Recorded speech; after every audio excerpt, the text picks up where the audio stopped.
Julia Martins, an esteemed archaeologist, received an enigmatic invitation to explore previously uncharted sections of Rome's ancient catacombs. Her expertise in Roman burial rituals suggested this was an opportunity of a lifetime, but the anonymous nature of the invitation filled her with a chilling premonition. As Julia and her team descended into the subterranean depths, the air turned icy, the only light provided by their flickering torches. The catacombs stretched endlessly, bones of the ancient dead embedded within the walls, an eerie welcome to those who dared to tread their sacred ground. They stumbled upon a chamber adorned with strange symbols not recorded in any scholarly texts. These markings pulsed softly in the torchlight, casting unsettling shadows that danced along the damp walls. In the center of the chamber lay an ancient stone altar, surrounded by skeletal remains, positioned in a deliberate ritualistic fashion. As night enveloped the world above, the catacombs came alive with inexplicable sounds. Whispers seemed to emanate from the very walls, growing into agonized moans that reverberated through the stone corridors. A cold draft whispered past them, carrying with it the scent of decay and a palpable sense of dread. Post-midnight, as the team huddled near their makeshift camp, shadowy figures materialized in the peripheries of their vision. These apparitions flickered between the realms of the visible and invisible, their forms ghastly, twisted by some ancient sorrow. They hovered around the altar, their presence oppressive, suffocating. Drawn to the altar, Julia discovered a relic embedded in the centerpiece, a dark, crimson gem that seemed to throb with a malevolent energy. As she reached out to it, the temperature plummeted, and the chamber was filled with the shrieking of wind, as if the catacombs themselves were protesting. Skeletal hands clattered against the stone floor, bones rattling in a cacophonous symphony. The air thickened as if filled with the despair of centuries. Figures cloaked in the remnants of ancient tunics drifted closer, their eyes hollow, their mouths agape in silent screams. One by one, Julia's colleagues began to succumb to the catacombs' curse, their vitality drained before her eyes, their faces aging decades in mere moments. Desperation took hold as they struggled against an unseen force, their life essence being siphoned away by the relentless spirits. In a moment of terrifying clarity, Julia realized that the artifact was the key. She snatched the gem from the altar, its surface cold as death. The spirits converged on her, a storm of wails and moans. With trembling hands, she replaced the gem, her voice echoing a plea for forgiveness in Latin, a language she hoped they would understand. The phantoms hesitated, their forms flickering uncertainty. The moaning winds abated, and the oppressive energy lifted slightly. Understanding her gesture, the spirits retreated into the shadows, their forms dissolving into the darkness. The gem's glow dimmed, its power contained once more. Julia and the two remaining members of her team fled the catacombs, their steps hastened by the fear of what lingered behind. The entrance collapsed just as they escaped, sealing the cursed chamber once again. Haunted by the horrors they witnessed, Julia vowed never to return to the catacombs. She documented the events cautiously, warning of the dangers hidden in the depths below.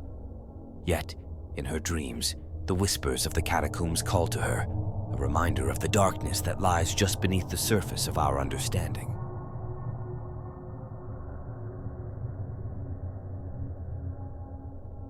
In the heart of Paris, beneath the city's vibrant life, the historic catacombs awaited renovation. Historian Michel Dubois, tasked with ensuring the preservation of these macabre tunnels, prepared to lead his team into the depths. Their mission was straightforward, until they discovered a sealed corridor that promised to unveil forgotten horrors. Michel's team, equipped with modern tools and cameras, broke through a crumbling wall to reveal a corridor veiled in cobwebs and dust. It was untouched by time, a chilling snapshot of history preserved in the darkness. Deeper within, they found a chamber unlike any documented in the catacombs before. Chains hung from the walls, rattling with the faintest drafts, skeletons interlocked within them, creating a grotesque gallery of the past. The air was thick, charged with a malevolent silence that seemed to pulse with the beating hearts of the living. As they set up equipment, the team noticed that their devices malfunctioned, Batteries drained within minutes, and screens flickered with static. Recordings captured whispered voices and the chilling sound of dragging chains, though none were moving. Determined to capture evidence of these phenomena, Michel decided to stay overnight. The team set up infrared cameras and left him with a radio. As the solitude of the catacombs closed in, Michel felt an overwhelming sense of dread. As midnight approached, the temperature dropped, breaths visible in the icy air. The chains swayed as if gripped by unseen hands, and the walls seemed to creep closer. Michel heard his name whispered from the dark corners of the chamber, the voice raspy and mocking. Shadowy figures materialized among the chains, their faces contorted in agony. They reached out to Michel, their fingers brushing against the cold air, leaving trails of frost. Michel, paralyzed by fear, could only watch as they moaned and wailed, their voices a symphony of despair. As dawn neared, the apparitions began to fade, their cries dimming into sobs. Michel understood that these were the souls of the punished, trapped in eternal torment within the catacombs' walls. Their agony was palpable, a stain on the very stones that imprisoned them. When his team returned, they found Michel pale and shaken. He insisted that the corridor be sealed forever, that the suffering contained within was too great to disturb. Reluctantly, the team agreed, placing a concrete barrier across the entrance, a tombstone marking the history best left forgotten. Haunted by the faces of the tormented, Michel resigned from his position. He became an advocate for the ethical treatment of historical sites, his experience in the catacombs serving as a grim reminder of the past's power. Years later, Michel would still wake to the sound of chains in the night, a lingering reminder of what lies beneath the city's streets. The catacombs had marked him, a permanent shadow in his mind.